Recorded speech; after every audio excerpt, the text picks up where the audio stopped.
in Ethereum, blocks are every 12, approximately 12 seconds. So within the 12 seconds, you can, whoever is the solver and whoever has the control over the what goes in a bundle acts like a god. In the case of Bitcoin, you had the idea of time chain. In the case of Ethereum, it's not even just time chain, it is time travel, because now the chain is much more programmable. Yeah. Every transaction that's in the blockchain already confirmed as a past tense, and any transaction that's in the mempool are always in the future tense. Ethereum, unlike Bitcoin, is the blockchain that allows for present tense transactions to be properly. What you're ultimately designing is not user experience, but shareholder experience. Hey guys, what you're about to watch is one of the many interviews I took during my time in Thailand for Devcon 2024. I was in the country for a total of over a month and got the opportunity to meet a bunch of really cool people and interview them in person. Devcon itself was an incredible and interesting experience, and you can find my full review of it on my Patreon. So if you like the content I've been making and would like me to continue going to these kinds of events and improving, then I hope you'll become a patron starting at just $3 per month for access to loads of bonus content and Blockchain Socialist merch at patreon.com/theblockchainsocialist. So hi everyone, you're listening to the Blockchain Socialist podcast with another episode in a production set that, again, I can never afford in my life ever unless you donate to patreon.com enough money to where I can do this. But I'm here at Devcon in Bangkok, and I'm here with my friend Anuj Das Gupta. Yes. Hi, everybody. So I'm very happy to be here. Thank you, Josh, for inviting me for this. So, yeah, I mean, I think we're having an exciting conversation. Yeah, I think it's going to be a really fun one. Of course, we already know each other, and we have plenty of things that we can talk about, and that's why it's going to be why we need to do kind of like let's do business first, and then we'll get into the more fun stuff. Sure. Sounds good. About philosophy and a bunch of other things. So maybe just to start off for everyone, if you want to maybe introduce yourself and Sure. talk a little bit about your new project, Smart Transactions. Sure.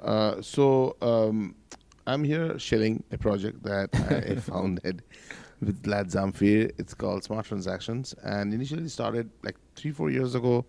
We were researching the MEV space, and one of the early insights I had, where we discussed that the beginning of MEV is the end of blocks, which just means like a fancy way of saying that it's the end of blockchain as we know it. And things are going to change quite rapidly.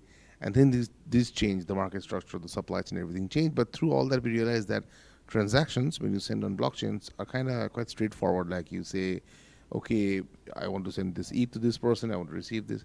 And the only thing you can do, kind of programmable ability, a bit more flexibility, expressibility are on smart contracts.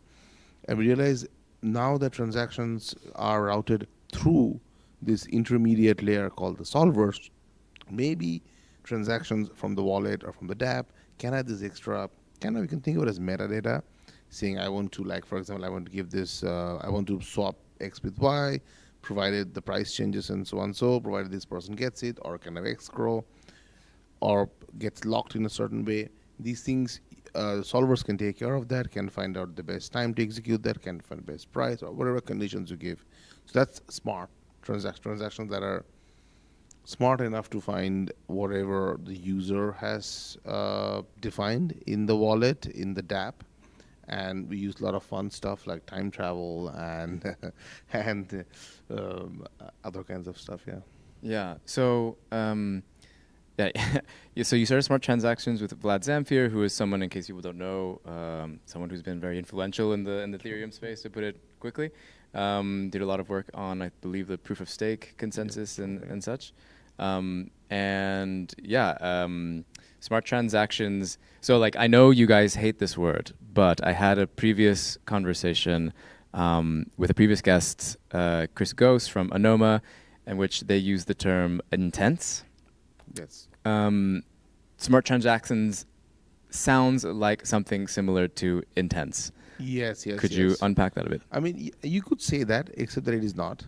Okay. And because intense is I mean, called old-fashioned, but as a computer scientist, I would say intents are kind of a psychological thing. But worse of it is that there is no way to verify what somebody's mind, what their intentions are behind something. I mean, Right. the only thing we can verify are consequences of actions. So in some ways, you could say the intents, but what we actually do is, like, for example, say on the wallet, you click and you give a measure saying I want a certain kind of a slippage, then that's something we can verify. So you can say that's an intent, but I will just call it an objective of whatever, like the word objective is in goal. Something is out there in the world, something that is verifiable. So you could say that yes, it is that, but it's also another way of talking about it is Vitalik has this, I believe it's EIP 7702, which is basically extending the expressibility of every transaction to be able to have these other conditions, those things I was talking about, and that's something, in some ways in line with what we have already been trying for a couple of years now.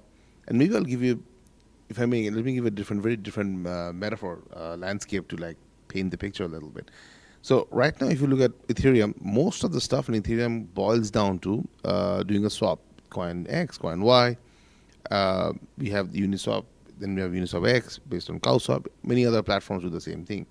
Sure, you have bridging, you have staking, you have all that, but ultimately, if you can't take your money out or put new money, which is against swapping, you're kind of stuck. It wouldn't work, right? So swap is not just important, but if you look at DAppRadar, it is the most important application.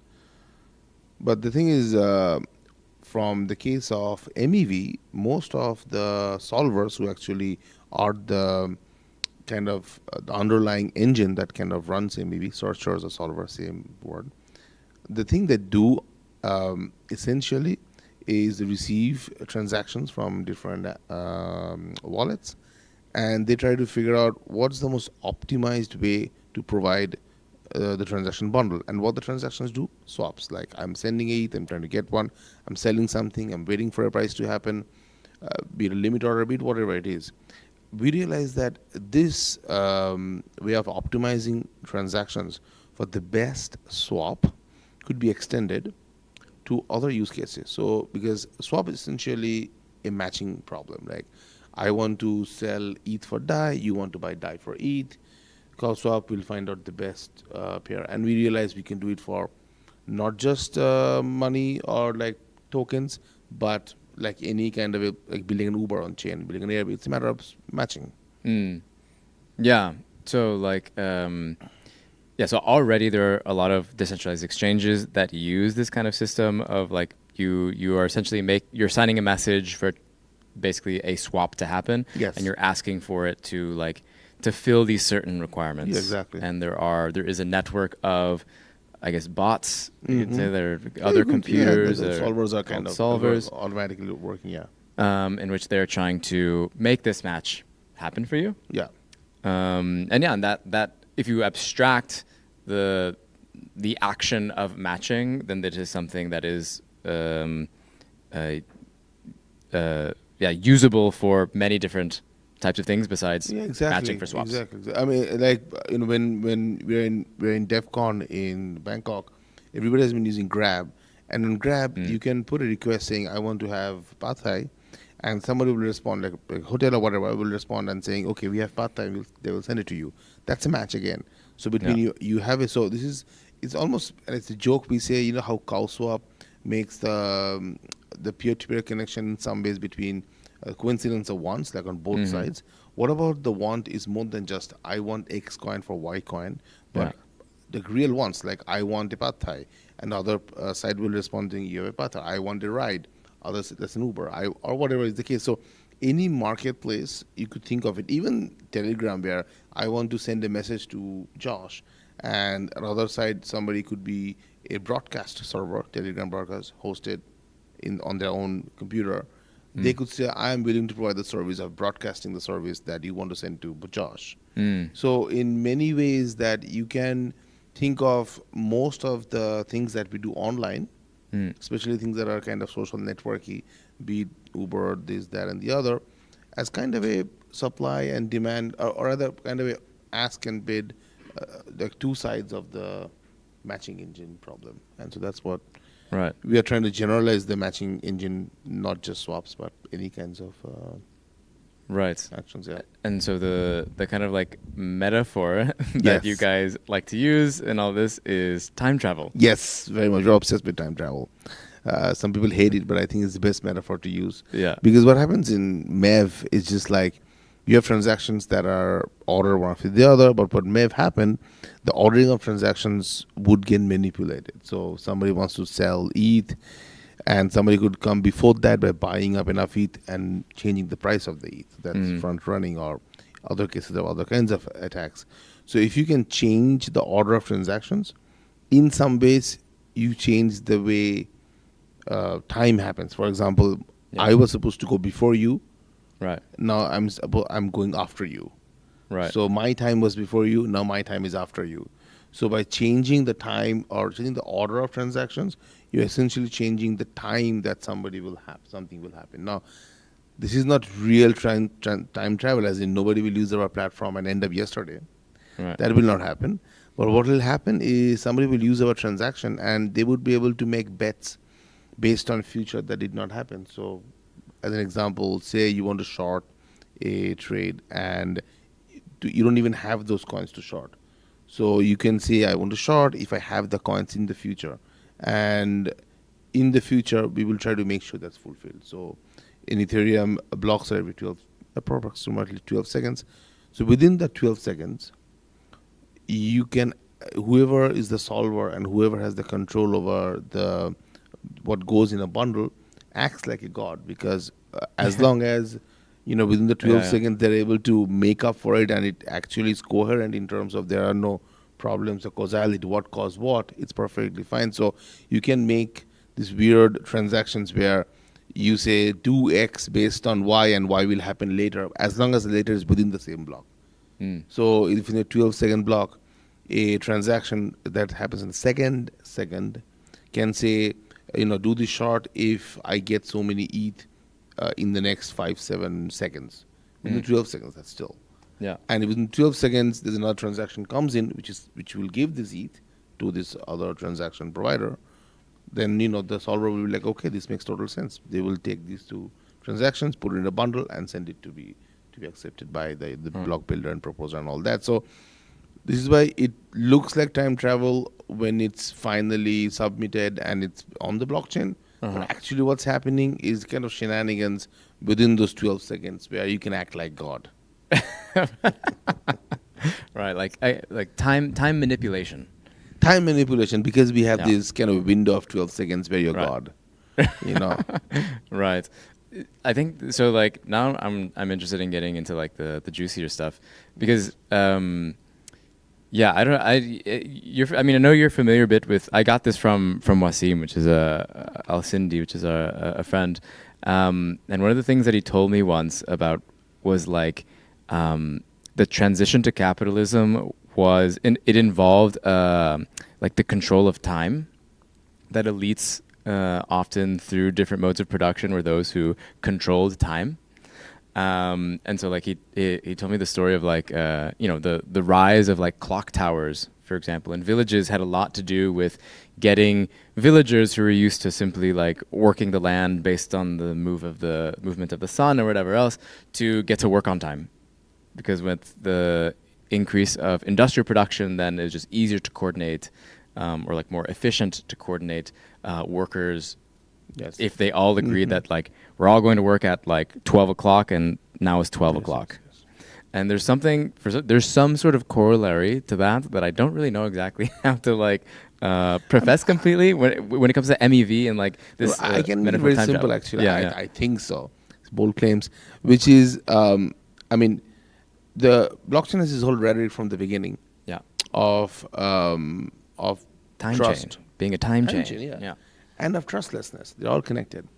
Because what is the question of trust? The question of trust is basically being able to, when I say you don't have to trust anything on the blockchain, it means like if somebody locks up a coin on the blockchain, you don't have to trust it'll be there. It'll be there in 10 years, 100 years, 200 years. Which means anytime somebody trusts, it's basically an assumption of a future promise to be fulfilled.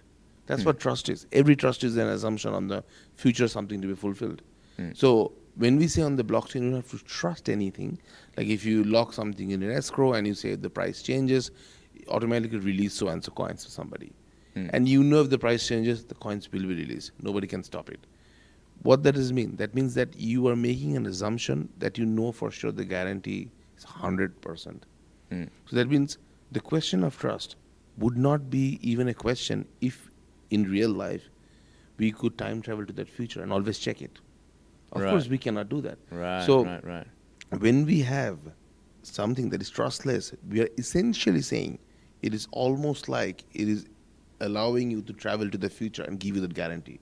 Like, why is Bitcoin saying 21 million is fixed? Nobody went to the future and saw 21 million. After that, it's not. But we don't have to trust it's there because it's in the code, it's in the culture not to change the code. It's a lot of these things. So ultimately, what you get as a result of partly tech, partly culture of blockchain, Ethereum, all this crypto, with trustlessness, you get this paradigm of being able to make promises that you know in the future will be true, even though you did not go in the future. And that's time travel in some ways. That's like being able to have a crystal ball and be able to see, if a claim is made on the blockchain, that is kind of true. Right. And this is why this whole angle that is there on blockchain, one is this making promises and you know that is true. Another angle, which is time travel in the future. Another angle is being able to see from all the existing blocks that anything that happened in the past, you can recreate it by running the same exact chain. From the beginning, you can, if anybody runs Bitcoin or Ethereum from Genesis block, it'll exactly be what it was. It won't change ever. Because there are proofs of all the data, which is time travel to the past, because nobody went to the past and saw.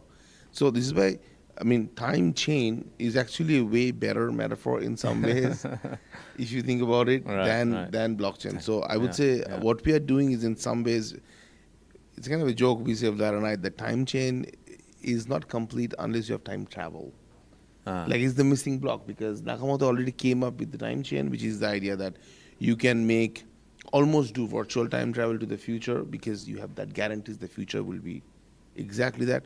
Or you can go to the past because you can see the proof of something actually happened, like proof of work. You did not actually, the network can check the difficulty level. Nobody went to the past and saw they actually had the ASIC, but you don't need to. You don't need to. And that's almost like virtual time travel to the past.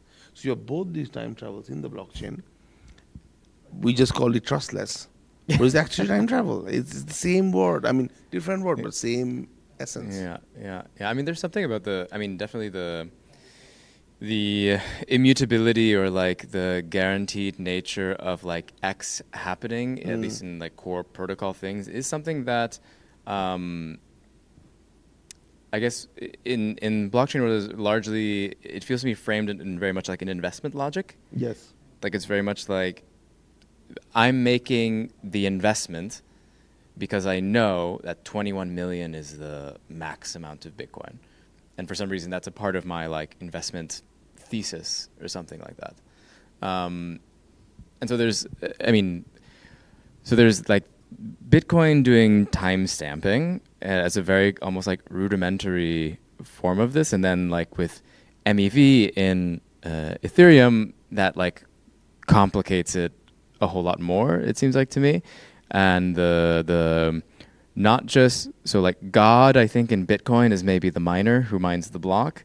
God in like MEV then is like a bit more complicated, and it really depends on like the who builds the blocks and God, like those, like, because it's not even just solvers, searchers, it's also market makers, it's also like people who are very good at meme making and changing, raising the value of ETH and all that. So there's a lot in terms of happening, but it's in fact, the fact is, in the case of Bitcoin, you had the idea of time chain. In the case of Ethereum, it's not even just time chain, it is time travel, because now the chain is much more programmable. Yeah. So by being able to almost think of it programmable time, which means time going forward, time going back. So in many ways, it's like Turing complete time. But it sounds, it's so like, in many ways that can sound, I can imagine to someone maybe from the outside being like, that sounds dystopian. Yeah, you could think of that. That sounds rough. I mean, I wouldn't say that because No? yes, of course, so much of finance is completely based on time travel, anyways. Because when people Yeah, do yeah. shorts and all those kind of, Bets on time. it's Yeah. all based on time. Like Yeah, right yeah. now, you think On a future yeah, the whole idea happening. of speculation is based on time. Like you Mhm. speculate, Mhm. and you kind of make the time happen for something to it's like a self-fulfilling prophecy in some ways, because everybody bets on it, everybody bets on it, the price goes up. So, I mean, this idea of time is, as you said, when you're talking about what seems to work, that it is integral to the concept of money, of value, of all of that. I mean, something has value because that stands the test of time. So again, Mhm. we have the idea of time, and even when you said about Mhm. the previous thing about like how people started coordinating with each other.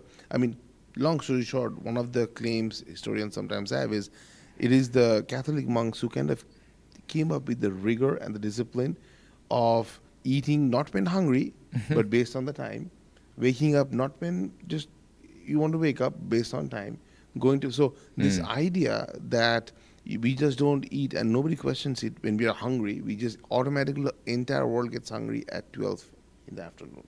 Mm. It's really weird, but it does happen because regimented. How that happened is when the Protestants revolution happened, they kind of say every man a priest, which means every man will be like the Catholic priest doing things on time. So that is, and we know Marx Weber's work and others, where this whole work ethic was invented by the monks. Mm. And this is why the center of every town used to be the church with the clock, and this is the time of the Lord. So time is Lord in some ways, right? Right, And right, right. so I mean, this kind of metaphor is in the case of Bitcoin. Bitcoin white paper is very interesting because it poses the problem of this: how can you not have reversibility? How can you not have double spending? And the solution is provided in the first page is decentralized time stamping server.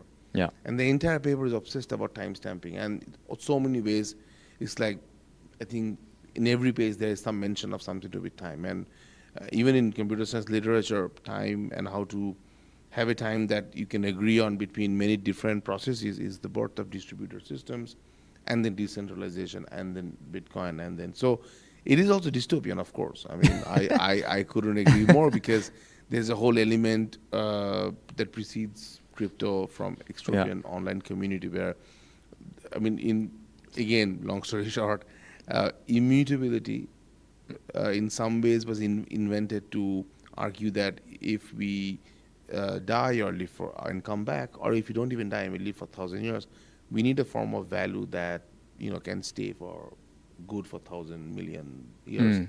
And so immutability is great because your money, your asset would not be overturned, would not be changed. So Yeah. immutability in many ways is the shorthand for immortality. And that Right. again is a conversation about rhetoric of time.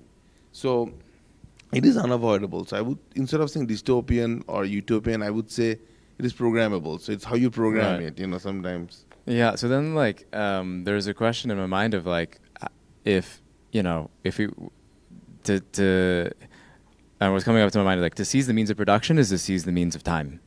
Absolutely. And what does that look like in the blockchain world? Like, I would think you were telling me, was it Mark Fisher who said this? That's Yes.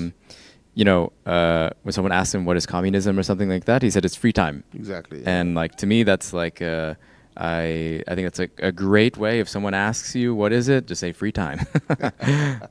It's the ability to do what you want whenever you want and learn, and like to not be compelled to have to do behaviors and actions and things that you don't necessarily want to do or you don't feel as like fulfilling in your life. To me, that is like, that is when we've reached, Nirvana, yeah, our post-capitalist world. Yes. But yeah, I guess for you, what does it look like? I mean, what does Freedom look like airdrops. Airdrops. That's freedom? Freedom is getting as many airdrops. Airdrops. I mean, when you get airdrops because you did something, you participated in a platform without expectation of anything. Maybe sometimes, most of them you didn't know. But at least you didn't know how much you will get. Yeah. And next thing you know, voila, you got some airdrops that allows you some kind of a freedom because if it has some value, if it goes up, you can buy. I know it sounds super, antithetical maybe to the spirit, but you do. It's like the poison is its own very medicine in some cases, right? So that which got us not having time, getting the airdrop, being able to now basically swap those airdrop tokens to fiat or other kinds of services values online. You get to have some. So I think airdrops are one of the great, things which give us a little sense of like, I don't know, time well spent. Even retroactively, I know I sound maybe more dystopian, but I think there is a more, I don't know how to put it, like nicer, fair, provided the airdrop is fairly distributed. It's not like the founding team. I think it depends on how it's distributed. Exactly. There's definitely, plenty of moments I've been fortunate enough to get an airdrop, and I was like, wow, just like this sense of relief. And sense of scene, like somebody saw you, somebody to like.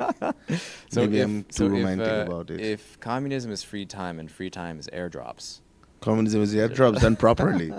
So it's like a fair distribution of airdrops where it's property, airdropped property. Yeah. Yeah, and this is why it's interesting. Like the whole airdrops also kind of, in a little way, if I exaggerate a bit, it kind of makes us question this whole notion, ideology of scarcity. Somebody just giving out just like that. So maybe it's not that scarce. Like you get a glimpse of abundance, which is, I think, also free time, is abundance of time.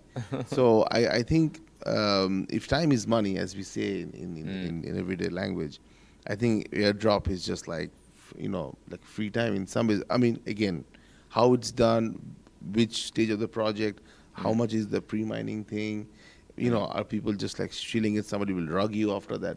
I mean, all those things, of course, make it much more complicated. But I mean, there is that, And then if you think of programmable time, as I said, it's like a speculation. If somebody does the airdrop to a token that are like, locked in a certain way where you have to do X, Y, Z to get the value out of it. So there are all kinds of like ways to like do experimental, programmable, funky airdrops also, and so.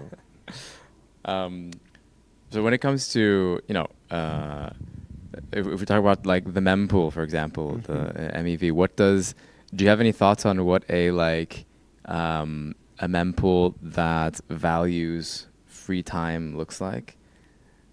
Well, I mean, I would say it would be, I am more and more of a fan of, actually in smart transaction, we try to do something like that. I'm shilling against smart transactions.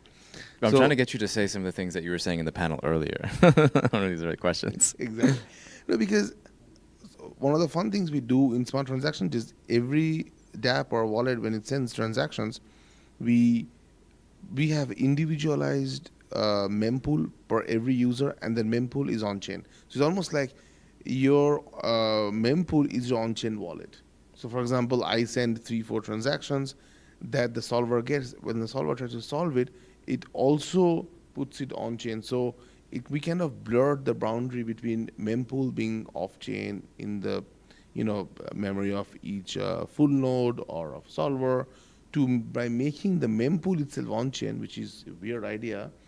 We are kind of claiming this thing that what you do could be made public, provided that you have the guarantees that it will be properly picked up, and if it's not picked up, you can argue that some other solver will pick up. So, from that perspective, the idea of mempool is also interesting, because what happens in a mempool are, going back to time, are anything that's in a mempool stays there as a potential to be picked up by the solver, eventually the proposer, and gets.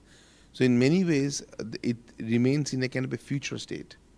Like it is not yet a present. Like it could be. It's the potential. Whereas anything that gets accepted in the blockchain gets frozen and cannot be changed, and it becomes in the past state, because you can't change the past. So every transaction that's in the blockchain already confirmed as a past tense, and any transaction that's in the mempool are always in the future tense. And only during the 12 seconds when the transaction is being processed, picked up, validated, executed, they remain in the present tense. Now, before MEV, that present tense was completely invisible, because once you send transactions, it would remain in the future state, and then if you paid enough gas, you would see it in the past tense. you would never interact with the platform, with the in between you and the miner to get it accepted. Now with MEV you do, because that's the whole point of solvers. Solvers are almost kind of an interactive protocol with the transactions, trying to see that, okay, I see this transaction tries to buy this ETH, can I put something before that to raise the value, lower the value, make some money? So it makes sense to have this transaction go through. So the solvers are actually not just, or like before, like miners in Bitcoin, blindly accepting transactions based on fees. They're actually validating the transaction based on how much they can get out of it. So as the transactions are being processed, they are being interacted with the solver. This is the only present tense. Otherwise, transactions in blockchain remain either in a future state or in a past state. So I would state Ethereum, unlike Bitcoin, is the blockchain that allows for present tense transactions to be properly managed. Bitcoin doesn't have it because there is no MEV happening. So when is the present tense happening? So the present tense is happening. So I send a transaction. It's in mempool. Yeah. Say it stays in mempool for, I don't know, say 3 blocks. And so during those 3 blocks, nothing is happening to the transaction. It just stays in mempool, gets broadcasted. So it stays in a future state because it could about be to happen. About to happen if it happens. Yeah. Could happen. But then when a solver sees, now the market condition, because I want to sell some token called, say, Josh coin, I'm just saying. Suddenly the Josh coin spikes up the value. To the moon, yeah. To the moon, suddenly. Yeah. And the solver is like, hold on. This transaction has been waiting, wanting to sell Josh coin. Maybe we can include that in the next bundle. Because the solver could make lots of money by having somebody sell or buy, doing some sort of a trading strategy around that transaction of selling Josh coin. So during that block, that 12 seconds, when the solver is reading the transaction, figuring out it's about selling this coin that is going to the moon, deciding that I can actually add transaction before or after to manipulate the price to make some money out of it, it is in the present tense because it is neither waiting to be accepted nor it has already been accepted.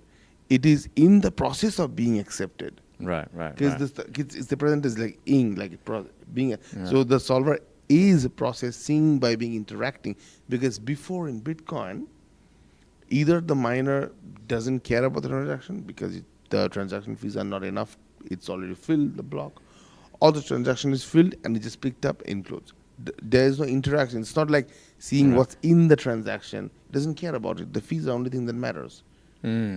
So now and also there's only one coin in Bitcoin classically. So here, because there's so much of logic in every transaction because of this Turing completeness, also because there are many coins, also because the whole thing of like it depends when to pick a transaction, not just based on fees, but what's the content of the transaction. Because before it was like, this is where the censorship resistance idea also comes in, that in Bitcoin it's censorship resistant because the miner would not read the transaction, has no incentive to it, it cannot gain from it. It's just based on fees. Whereas in MEV, it is not just based on fees, it's based on what's inside the transaction. Right. And I say it's actually not always a censorship conversation, it's also a present tense conversation. That because it's only during those 12 seconds when finally it is being picked up after waiting for 3 blocks. During that block, the 4th block, the current block, is the solver actually interacting in an interactive protocol with the transaction. So that is the only time a transaction sliver of time gets to be in the present tense.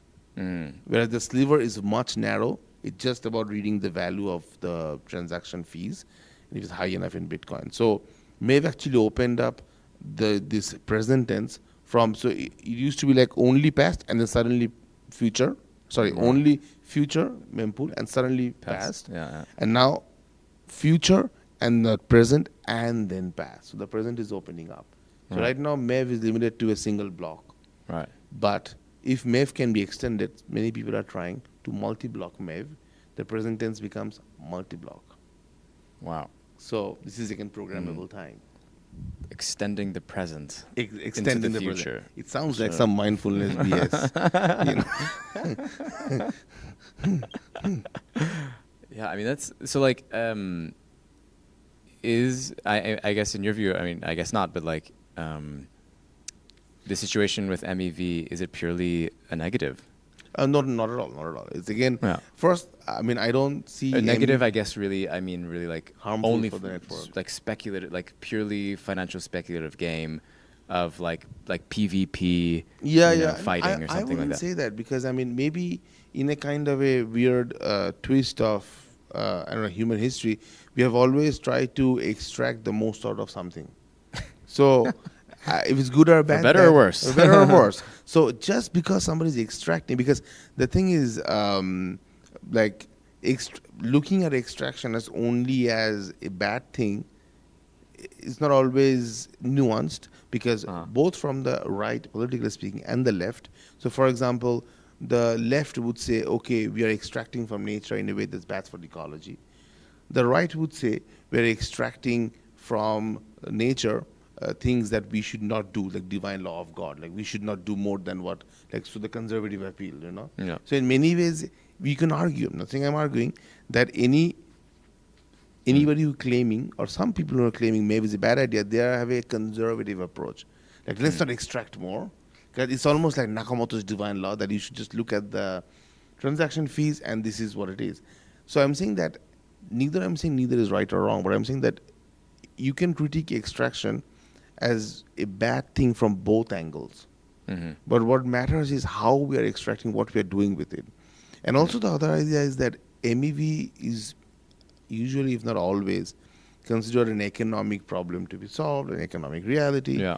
But what I argue for and what smart transaction, Vlad and I argue for, is MEV is also a horological problem, a problem of time, like how you think of time. And if you think of time, in a way, to a certain extent, you can make a economic agnostic argument.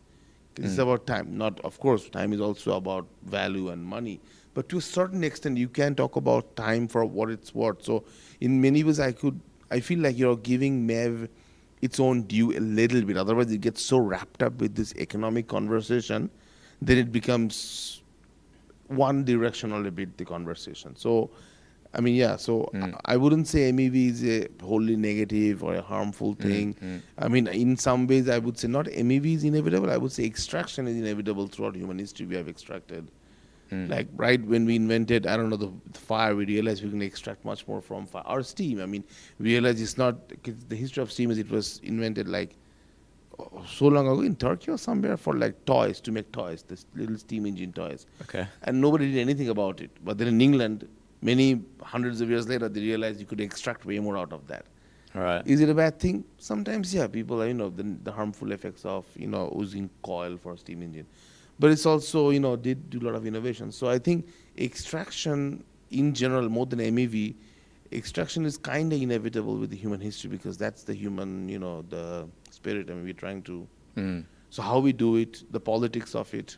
Right. Again, the political conversation. I think it's pivotal. It's not just the economic question; it's the political question.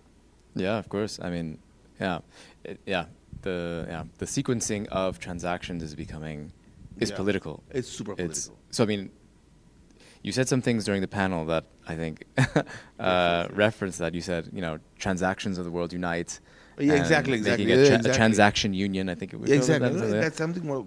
So one of the things that we are quite, because the MEV opens up very interesting, useful things, like useful for the users to do. So, for example, right now, users who have very low value. So we hear a rhetoric in crypto, or we make software that anybody can verify, but users, they are not sophisticated enough to verify everything, or they are lazy to verify everything. And that's, of course, first thing is not nice to talk about users in such a negative way. But more importantly, it's not true. Because users who are probably losing, say, $500 per month in slippage fees, the amount of money they would have to spend to have a full node, to maintain that, to verify everything, could be much more than the benefit of saving 500 euros. So if the benefit that you get by actually, having users become much more knowledgeable, much more independent, having full nodes, if the benefit does not out exceed way more than the cost of doing all that. It doesn't make any sense. So one way to address that is transaction unions, which is the idea that in a bundle during the present tense, and we call the present tense in MEV time, just a branding, MEV time. So during MEV time, solvers, if they would bundle transactions that are of low worth with transactions that are of high worth, in such a way that the whole bundle has atomicity, which means if any of the transactions, the low value transaction, gets sniped, like somebody comes in before, has a slippage, does not get what, say you're trying to buy, I don't know, 7 ETH, you ultimately got 6.7 ETH, and the slippage is more than what you wanted, then the whole transaction bundle, so including the transaction with millions and whatever, hundreds of millions and billions, everything will get rolled back. So what happened? You're piggybacking on richer transactions to help secure transactions that have low value. And this is transactions of the world unite. This is transaction solidarity. Transaction unions, we call it. This is like bringing the transaction down to the same level playing bundle. And these are the great, this is, again, MEV is the political question. You can make MEV so politically doing the right thing, I would say, because the level of programmability you have around how do you include a transaction, when does the transaction get picked up, what does it mean to execute, all of those things have become open to programmability, open to being worked on in some ways. Before it was like very flat. You send the transaction and the validator would just accept it based on fees. Nothing else to be done in between. Just you send it, and in the name of, the divine, you just, hope it gets accepted. But now it's not that. You have a full ever developing protocol with all the many intent platforms and MEV companies that are out there. We are all developing together, and that's a great thing. I mean, as long as we have a political angle, not just an economic angle, because ultimately economics is in many ways subject to politics, more so than the other way around, I would argue. Yeah, sure. Yeah, so I mean, throughout history, actually, economics used to be, political economy used to be the subject. Economics was not its own subject before. It became due to the mathematicization of, anyways. So, yeah. So speaking of unionization, I also wanted to talk about a very fascinating idea that you shared with me the other day. Yes. So I did a panel at an event the other day on decentralized data, and the kind of topic they were talking about was, at least that I was talking about on the panel, was the politics of decentralized data and what it was, and kind of one of the things that I brought up during this was based on a conversation that we had kind of right before the panel, but I was talking about how I was kind of saying how when you've seen that meme of developers talking to each other. One's like, "Oh, I copied your code," and the other one's like, "Oh, great." And then you see two designers, and one designer is like, "I copied your design," and the other one is crying and "Why would you? How dare you steal my design?" and everything. And kind of the thing that we're getting at is that at least for me, with the datafication of everything, that everything is becoming recorded in one way or another through digital systems.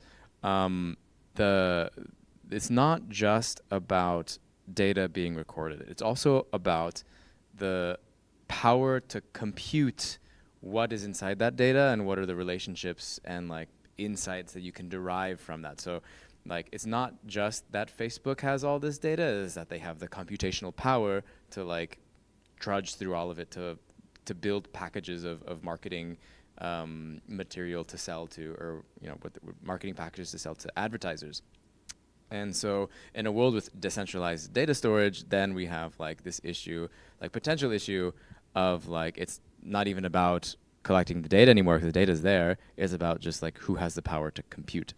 And so the kind of the thing that I was inspired by, the thing that you mentioned to me is maybe we need to think about design or user experience as a human computations, design as human computation, that when a human is given a bunch of information on a user interface, that they should, like, their ability to compute and derive things from that user interface is incredibly important, and is something that should be made in such a way and probably open sourced in such a way to where, like, we are protecting users through design. And I think this this is exactly like what we were saying previously, which is the idea that this way of talking about users as if they're losers. That if only they knew better, they wouldn't use these platforms. I can't believe they would use. They don't verify everything. And the fact of the matter is, users first and foremost don't have an incentive to do anything better than that. As I was saying, it's sometimes the benefit is not so apparent to users, and it's not even the kind of question of educating the users. That's also another condescending. They don't know better. We have to tell them, raise awareness. Certain extent, yes, but not always, not the full picture. So what would be rather interesting is we always try to blame it on the user to fix the user in some way, as the user is some kind of a machine or a little object. But what about turning it inwards? What are we as builders doing? Maybe there's something wrong with us. And that's where my claim, insight, proposal, crazy idea lies, which is we already have somebody in like a role in most companies whose job is first and foremost to serve the user's interests. And they are called UX. They are user experience. They are there to uphold the rights of users. Now, but what happens is, say tomorrow some company XYZ wants to do a change in their user interface where they make it super easy and frictionless to invest amount of money. Is the user experience's job not to design that, but first and foremost to question, because they uphold the user rights of the users, is the user, they really want it? More importantly, would they not endanger users to accidentally invest money and get rugged at the end of it? Could be not. We don't know that. But the idea is that they cannot do that, because as long as the user experience engineer, designer, is being paid by the company who's asked that, they're always more beholden to the company. Like, they who hold the capital get to have the ultimate say. So ultimately, and what are the people who are the ultimate bosses who are telling them to do these things?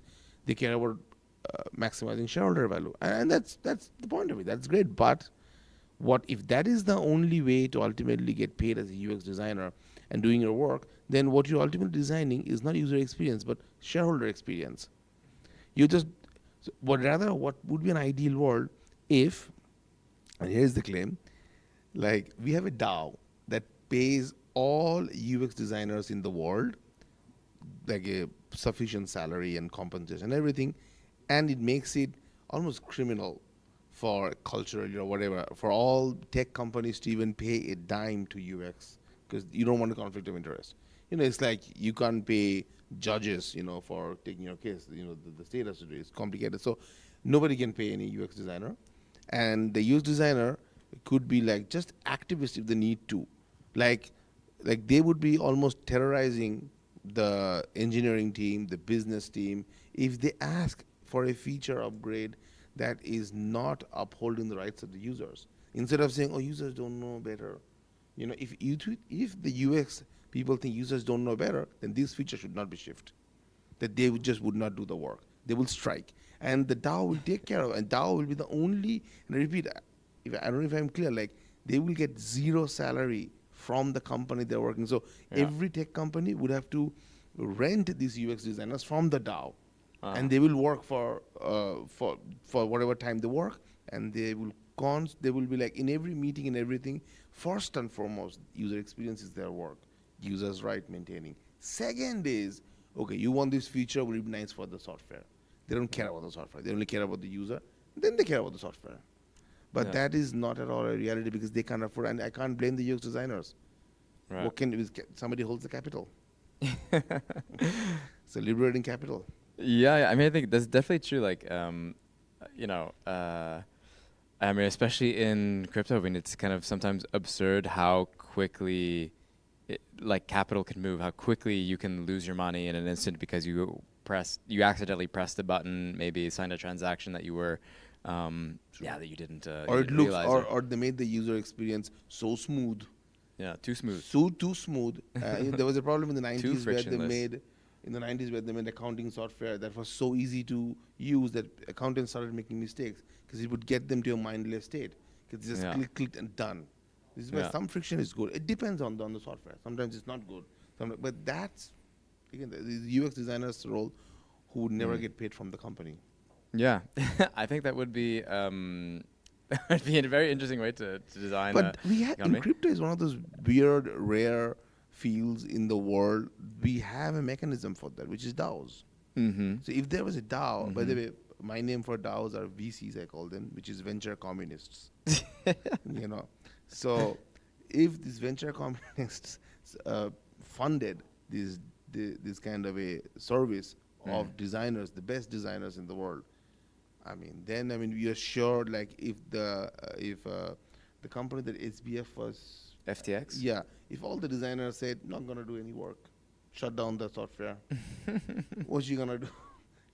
That's what I mean. Like people, in spite of knowing better, so many people I know, they work for places that are quite hostile to actual users, but they can't do nothing about it because, like, at the end of the way, just my job. What do I do? Why Yeah. not have a DAO that is, like in many of the protocols, blockchain protocols, you have a way to fund the developers, but we should have similarly funding the designers, and that would be done in such a way that the company behind it could not like manipulate the price or hold back the capital or nothing like that. It would be trustlessly given to the developers, Right. to the designers. Yeah. So this is like almost like an administration that is like given the responsibility of being responsible for users, or representing users' interests Yes. in the creation of applications, is just not really done. What you get a designer and you tell them, maybe you do some user research to find out whether or not they understand the product, but they are wanting them to design in such a way that balances maximization of extraction from users Yes. with like users feeling good about using the actual product. Yeah, and sometimes I know some companies hire these roles called ethicists and things like that. Yeah. And I'm like, why do you need ethicists? What are UX people doing if they're not ethicists? Right. Because you're working with users' experience. That's a very ethical obligation to have. You're working with somebody's experience. I was like, what were we thinking? Like, it's a ethical job, not at all. And so this is why and even a human ethicist in like some of the biggest companies, they routinely get fired if they study and provide a report internally saying this is actually not good or bad. Of course, the company finds innovative ways to fire them. And that's the thing, if the company could not even hire such people, but they are obligated to use such people, and the DAO pays these people, that's amazing. This is why it's almost like for public goods, having UX designers. So it should not be like this is why Ethereum is kind of a public good. I think crypto as one of maybe the only thing in the world that could actually provide this public good service, because it's actually built in the system to have this public good, which is paying people a good amount for doing the right thing that helps the community. So having a community token, like, which reflects the quality of the product, not even that quality of the user's satisfaction with the product in terms of keeping their rights intact, always safeguarding their rights. If there was a token like that and designers get airdropped with that, I think that'll be just amazing. That'll be great. Yeah. So you heard it here first. Yes. We're going to unionize the designers. Is that? Dowify the designers. Nationalize the designers. Dowify. Okay. Dowify. Publicify. Yeah. Because interesting. Because when you say nationalize, it's still limited to a nation state. Yeah. But when you do DAO, it's like a public good. Like Ethereum is a public good, but it's not nationalized.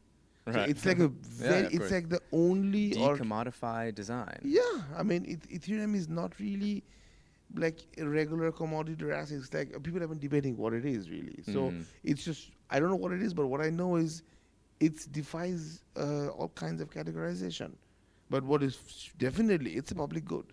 This is why private blockchains, I don't know what that is. It doesn't exist. Somebody could claim it is an oxymoron. Yeah.